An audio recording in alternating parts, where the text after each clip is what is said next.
All right, folks, we are only 24 hours from week 2. It is hard to believe that week 1 is already in the books and we are into the football season. So week 2 looks kind of strange to me. There's a lot of mismatches this week, or at least on paper. A lot of big point spreads, a lot of road favorites, and this is the type of week we see some upsets. Usually when there's a lot of road favorites, usually one of those teams always goes down. So it'll be interesting to see what happens here this weekend. But there are really 4 things that I'm interested in seeing this week. So first one, the Jets. Monday night, they kind of got it taken to them by the 49ers, but I don't think I would be concerned yet. The 49ers are an absolute juggernaut. The one area on the Jets I am a little concerned is their defense. They were supposed to have this outstanding defense, just this top of the NFL type defense, and the 49ers just kind of rammed it down their throat a couple times. 49ers with 180 yards rushing. That's a little concerning to me. So I'm not so concerned about Aaron Rodgers yet. This was his first game in over a year,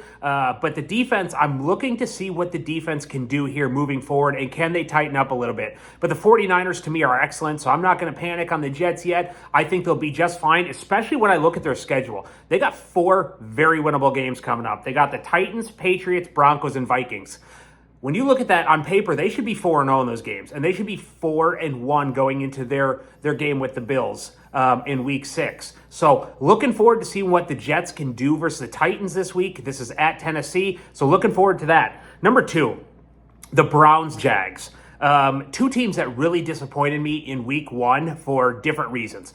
First, the Browns. Deshaun Watson, not only being probably a terrible human being in the off seasons and the off the field stuff, but I have no idea what the Browns can do with this guy. He is absolutely terrible right now. It's been really 4 years since he had that playoff run, and he would really look like the Deshaun Watson we think of. And his dead cap hit after this year is $173 million. That is 3 times the previous record high. They are in a really tough spot with this. So I'm looking to see if Deshaun can show us anything versus the Jaguars. And on the flip side of that, the Jaguars at home this weekend, they should have won that game at Miami last week. They were going to go up 24-7. They fumbled through the end zone. I want to see them recover because I think the Jags will make the playoffs this year. I would have really liked to see them win that game. They should have had it. And I'm looking to see if they can win at home versus the Browns without Njoku, one of their best offensive players.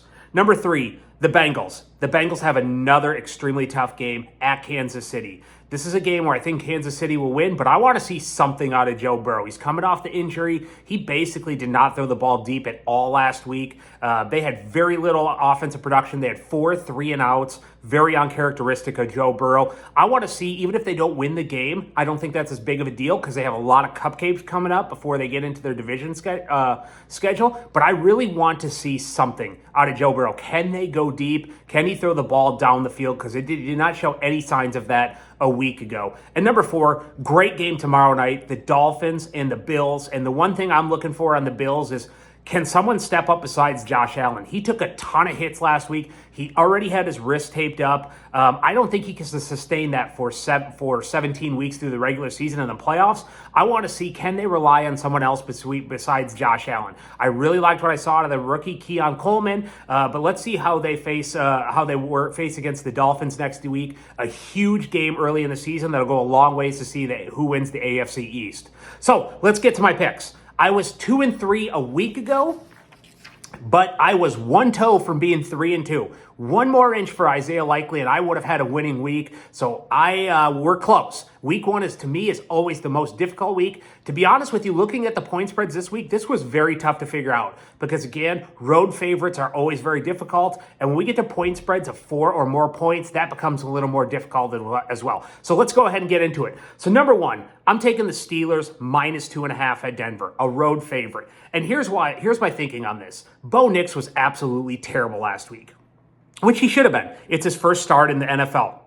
But now he goes up against a Steelers defense that I believe is the best in the NFL. And TJ Watt is an absolute game wrecker. How is Bo Nix going to be able to move the ball against this defense? I think he's going to have a really hard time and really struggle. And secondly, Justin Fields was a lot better than I thought he was going to be last week. He didn't do necessarily anything outstanding, but he didn't lose the game for him. He made a couple big plays, and he can always take off and run with it. So he was a little better than expectations last week, and I think Bo Nix is really going to struggle against the Steelers defense. I am going to take the Steelers -2.5. Number 2, I'm going to take San Francisco -5.5 at Minnesota. Another road favorite, and these road favorites get a little dangerous, but right now, on Monday night, the 49ers looked like a juggernaut. And one thing they did to the Jets that I didn't think they were going to be able to do is just line up and run it right down their throat. 180 yards rushing.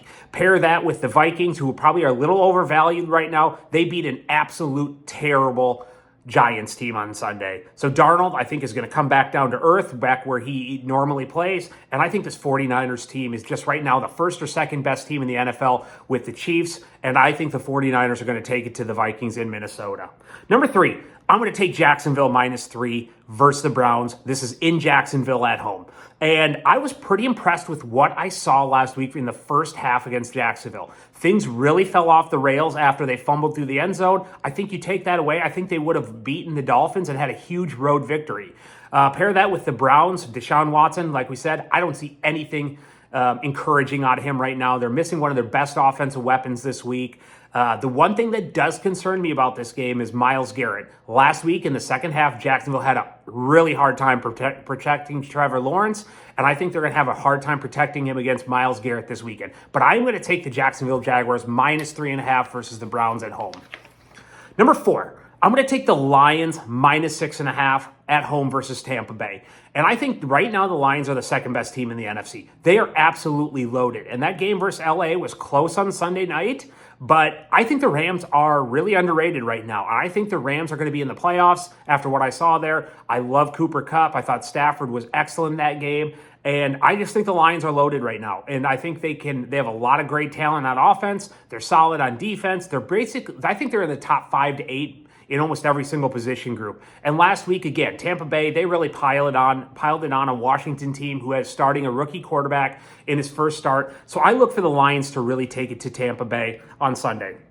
And then number 5, I'm going to take the Rams -1.5 in Arizona. Again, I think the Rams really exceeded my expectations Sunday night versus the Lions. I think Stafford is still a top 5 quarterback in the NFL right now. Cooper Kupp can get open, it seems like, almost anytime he wants to. They have a little better pass rush than I thought they were going to have with their rookie after Aaron Donald leaving, so that was encouraging. So I am going to take the Rams -1.5 in Arizona. Those are my picks. I would love to see your thoughts. So we'll talk to you Sunday night.